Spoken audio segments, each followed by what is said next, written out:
Man, are you still checking out my rear end? You nasty.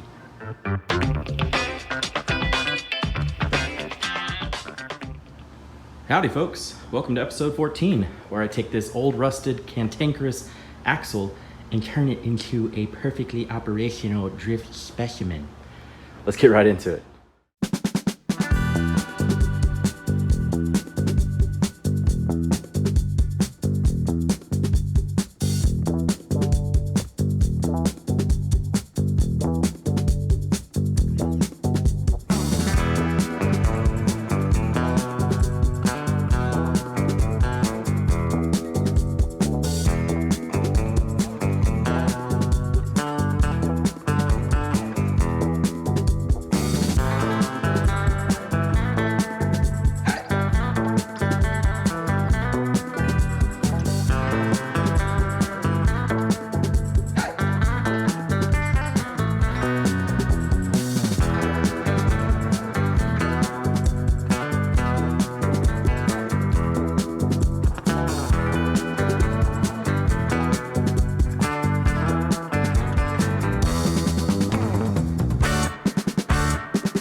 In case you guys were wondering what this jelly is that I smeared all over it, it's Rust-Oleum's version of Loctite's naval jelly.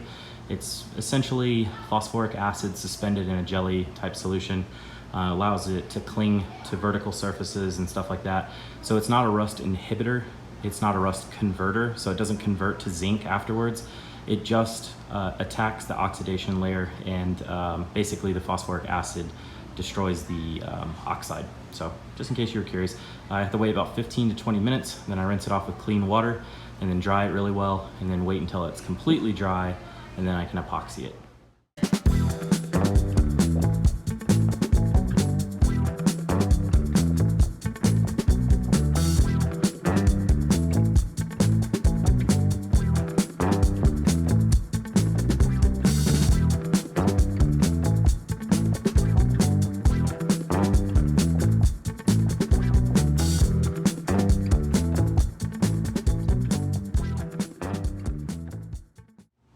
All right, so here's what it looks like after one coat of the rust dissolver jelly, aka naval jelly knockoff. Looks pretty good. I'm happy with this. Went ahead and blew it out with some air. Now I'm gonna let it air dry for a little bit, and then I'm gonna remove the third member, dropout, diff, whatever you wanna call it. I'm gonna pull that apart, and then I'm gonna mask the face of this. I'm gonna epoxy this whole thing and just let it dry, and I'll start welding the diff. And then once I put the diff back in, it's all sealed. After 24 hours, I'll come and epoxy just the diff portion. And as far as the axles are concerned, I'm gonna discard these plates right here, so I need to pull this off the back. I believe these are capture studs, so I'll probably have to hit them back with a hammer or something like that.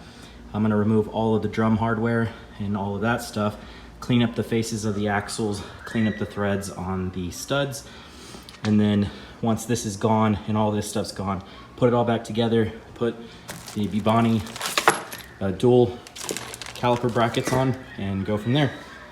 So yeah.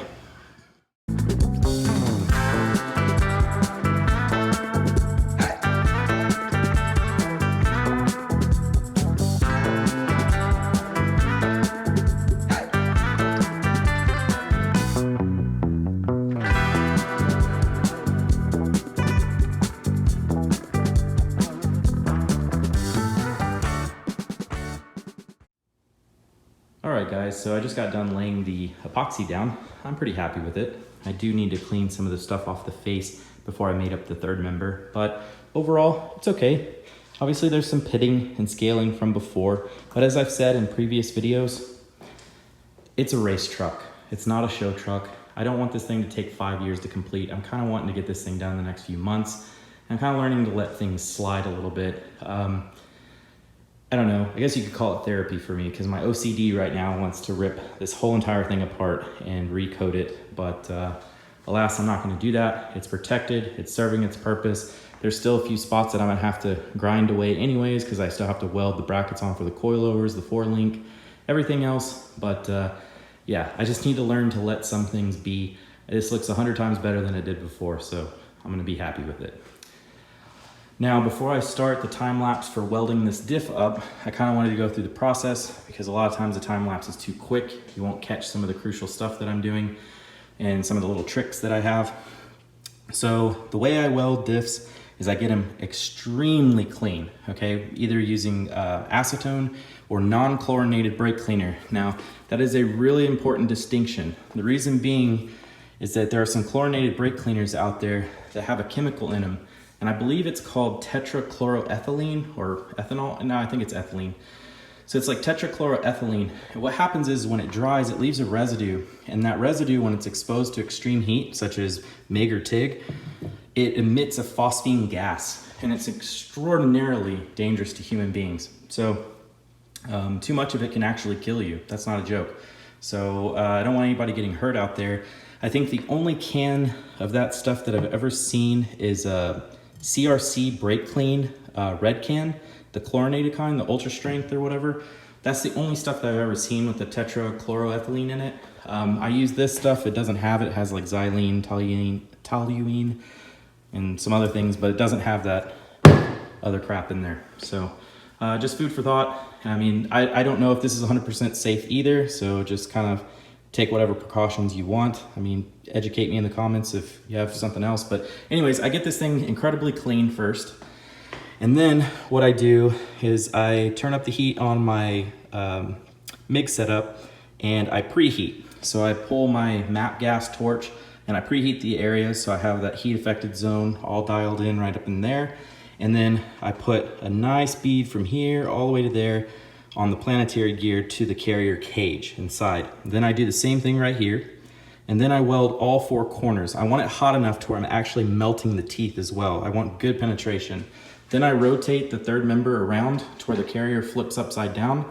And I do the same exact thing on the other side. So I know there's some people out there, oh, you don't put plates? No, I don't. I've done a lot of welded diffs in my life, and I have never ever used plates or reinforced with plates. And on the D21 stuff, you don't really want to put a plate because you have this little divider deal right here, and the axles actually line up to this thing and they center it. So if this thing's off, that's not good. So you need to probably not do the plate on a D21 diff in the back. 240s and stuff like that, whatever your preference, you can weld it however you like. I've just never done that before and I've never had an issue. What else? Oh, another little trick that you're probably gonna see, but you won't probably know why, is I like to put, I like to stuff aluminum foil in the sides and around the ring gear and a lot of other stuff because I'm using a lot of heat. And I get little slag beads that come off, and I don't like pulling the differential away because I don't want to have to set lash or anything like that later, and I don't want to have to mess with anything or try to adjust stuff. I like to just leave it in there. And the MIG process is a little dirty. I would like to TIG, but you can't really get back there. So since it's dirty, I like to cover it up as much as possible. And because it's so hot, a lot of those little beads will come off and they'll actually stick to this ring gear. But what's more of a concern than that, because you can usually get those off, is what goes inside the bearings down there. So you have the your pinion input bearing down there.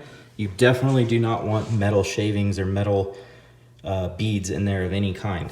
So I like to protect that and keep the area nice and clean. That way I can just kind of remove it, rotate it, and then stuff it all back in there, and then do it again, and then I pull it apart and I don't have an issue. So anyways, enough yammering, I'm gonna get to welding.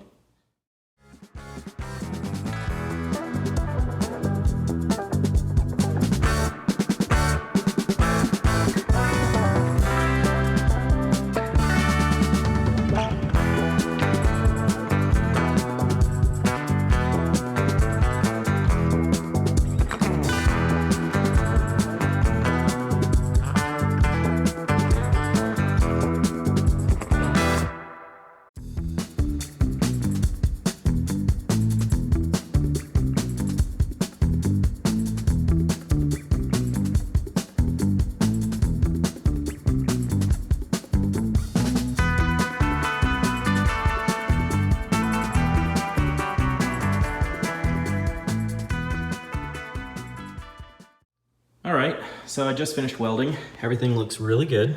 You can see in the back, Got really good penetration back there, even though it's kind of hard to get back there. You can see it started eating away at the teeth. So I knew that my heat input was right. And then right here, you can see it started eating into the carrier cage a little bit. So we know we're spot on. Then all 4 corners are welded. You wanted to make sure that there was enough heat to actually start melting away the teeth. And then you can see the difference that it makes by putting that aluminum foil on there. Like if you look at this ring gear, there's not any spatter on it. And if you do a really good job of cleaning, this is about the extent of the spatter you're gonna get. Just a few beads here and there, nothing too crazy. That's the importance of keeping things nice and clean. You'll know immediately if it's way too dirty because it'll just be spitting all over the place. But yeah, I mean, it keeps it really clean down here. You don't have a whole bunch of BBs all over here. There's nothing in your bearings. And then we'll go ahead and turn this thing real quick so it can rotate over. You can see the other side. Sweet. And there we go. Looking good. So yeah, you can see you got a little bit of spatter down there. Nothing too crazy though. That looks good up there. Yeah, so all in all, very happy with this. Turned out really good. Should hold the power no problem. And then we can move on to getting this thing installed onto the cool deal. Just finished cleaning up the mating surface on the axle and also got the mating surface on the third member nice and clean and ready to go. The OEM metal gasket has a deposit layer on it that's gone now. Obviously, it left pieces on here, left pieces on there, so this thing's useless to me now. I'm not gonna wait for a new one. I ran up to AutoZone, grabbed a Felpro. It's like a paper fiber gasket. So what I'm gonna do, just to make sure it doesn't leak, is I'm gonna run some RTV Ultra Gray on this face and on that face over there, sandwich this gasket in between it, and then tighten the nuts finger tight and let that sit for about an hour. And then after that, come back and torque it to spec.